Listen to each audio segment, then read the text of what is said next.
Hello and welcome to another update video about Ethereum. So Ethereum continues to be stuck just below the $1,600 level, which is one of the key levels that we mentioned in the last couple of days. I explained to you here a potential inverse head and shoulders that might be developing, left shoulder head and potentially now a right shoulder that could be developing here on the ETH chart. Essentially, it's the same wave count that we have for Bitcoin as well, in which we assume the yellow wave count is primary, as already mentioned weeks ago, that here price peaked and reached this sort of high point at around 1670, the key breakout point to the upside, or you could even say invalidation point to the upside is sort of $1,700, okay? So a break above that level will cause or lead to an reinterpretation of the chart. But as long as we stay below that level, the yellow wave count is the main scenario. Okay, the yellow wave count can change. For example, could the yellow wave 2 just reset a little higher? But for me, the $1,700 level is basically the pivot point between another low into the $1,400, $1,300 regions over the next few weeks, and a potential rally in the white wave count, which could essentially take us to around about $1,900 or more in a 5-wave move, followed by a potential 3-wave pullback. And if we get those 5 waves up and 3 waves down, then we actually have a trade setup that could lead to much higher prices into the $3,000 region or so. That would be very bullish.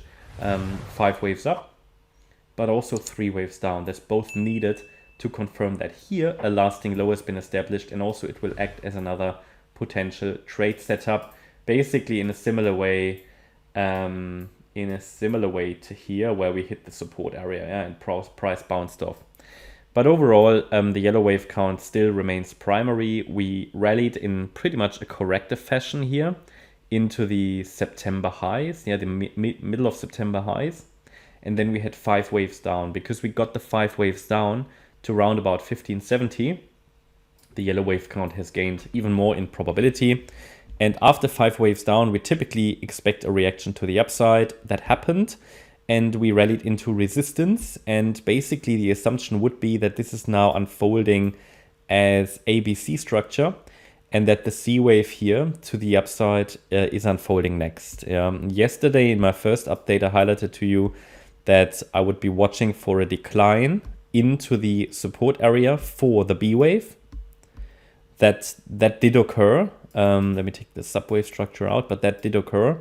The price even reacted nicely to B wave support. And then in the videos afterwards, I highlighted to you that we will be watching for a potential breakout to the upside of this inverse head and shoulders pattern. And however, it needs to break above $1,600 to actually confirm it. Now, it might be going that way. I think it could be that in this C wave, we've already seen a 1-2 setup. Adding more micro counts here doesn't make much sense. What I could imagine is that this is really unfolding as an ending diagonal, so it's going to be very choppy anyway, and there will be various interpretations. But important is that we're now focusing on higher against yesterday's low. Also important to understand that it doesn't need to go up immediately. It could range for a bit. This B wave might unfold as a triangle. I've just added here some triangle trend lines just to illustrate. This could be a triangle, but it's not breaking. Maybe it's actually breaking above 1600 while I make this video. That would be the expectation. Again, not a high quality trade setup because it's a counter trend move. It's always a bit more risky. Would be better if we also had an uptrend on the larger time frame, which would support this, but that's rather sideways or even downside trending. But nevertheless, after 5 waves down, we expect a decent pullback in a wave 2, basically a corrective rally. And anybody who used this support area would be nicely in profit. Again, it's not a high quality setup, but you can still use it. It's just not high probability. It's not, let's say it's not high probability. It's still a very likely scenario and the preferred one, but it's not like one where I say, okay, we've got a 5-star setup where multiple wave degrees and time frames support a trend, okay? And I think next target for the bulls, the way this is going now, would be to break above the $1,600 level And then we ideally reach the third wave somewhere, 4 and 5 on the way higher. And eventually this wave 2 does ideally stay below 1648. Any break above 1648 will cause a reinterpretation of the microstructure here, but it doesn't matter because the trend is up now short term, very short term. So if it goes a little higher, that's fine as well. But ideally we get a rejection there, okay, and we should be always watching for a reaction first before, for example, going short something. But this is essentially then the next short trade area. As this was a long trade area, this would be a short trade area. And we can also look at the Fibonacci extensions to maybe get a target more accurately. Now, the very first and early target would be 1613 I would be watching. This is below the resistance area, but it still is a target for a C wave.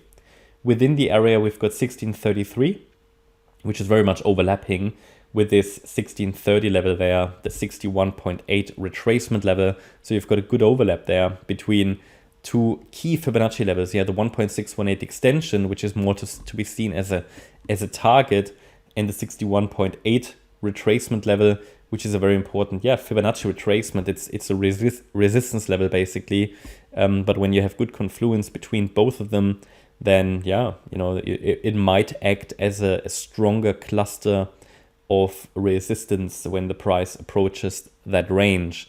And essentially from there, over the coming weeks, then it would be great to see a little bit of a decline lower into the, first of all, yellow box here, and maybe even lower eventually. We'll see how this develops. We take it level by level. Tomorrow, Friday, we should see a few catalysts. We've got Jerome Powell speaking. Then we have inflation data on Friday, core PCE that is. And we've got GDP data, I think tomorrow, final GDP. Which is probably more relevant for the S&P, but potentially also ripple effects affect the crypto market. But yeah, that's my update about Ethereum. I hope you liked the update. If you did, please hit the like button, leave a comment and subscribe. And if you really like the content, then please check out the channel membership. Also make sure you follow us on Instagram and Twitter. There's additional content there every single day. So there's stuff about mindset, trading, all sorts of stuff, so check it out. Also sometimes signals, and also if you are interested in the membership, every Sunday we do a member live stream. You can check that out, links in the video description. Plus you get access to our Discord and Telegram chat rooms, chat groups, educational content, and as a gold member, additional short-term market updates throughout the day. Thanks a lot for watching. Bye-bye.